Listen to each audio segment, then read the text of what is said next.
ఈరోజు మనము లైనింగ్కు గమ్ పెట్టేసి ఎలా ఐరన్ చేయాలో చూద్దాము. లైనింగ్ పైన చివర్లు ఉంటాయి కదా, ఆ చివర్లు పైన గమ్ పెట్టేసుకోవాలి. కొంచెం కొంచెం వదులుకుంటూ చుట్టూ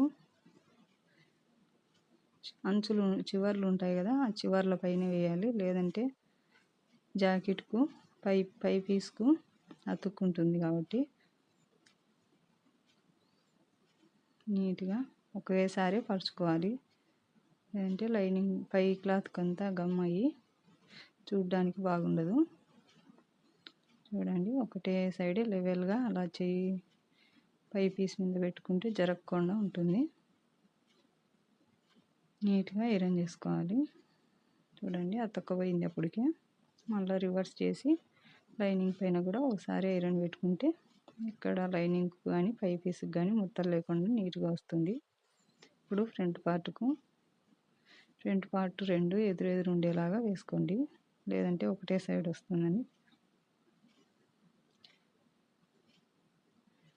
చుట్టూ గమ్ పెట్టేసి ఎదురెదురు ఉండేలాగా చూసుకొని పై పీస్ పై సైడు, కింది పీస్ కింది సైడ్ ఉండేలాగా చూసి వేసుకోండి. లేదంటే మళ్ళీ గమ్ వేసి అతికిచ్చిన తర్వాత అతుకుపోతుంది కదా, మళ్ళీ మనం తీసేకి కుదరదు.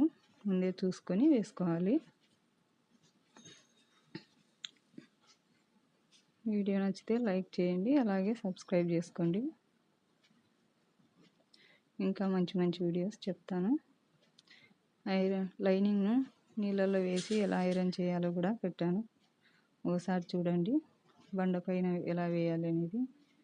లైనింగ్ కూడా నీట్గా ఐరన్తో పని లేకుండా వస్తుంది. అలాగే డబల్ పాదంతో పైపింగ్ ఎలా వేయాలో కూడా పెట్టాను.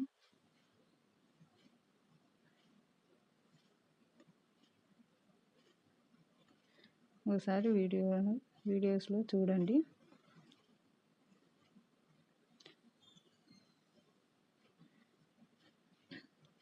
చూడండి, అతక్కపోయింది లైనింగ్.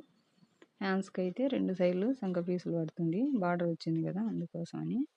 నేనైతే కావాలంటే సంక పీసులు వేసిన తర్వాత ఐరన్ చేసుకోవచ్చు.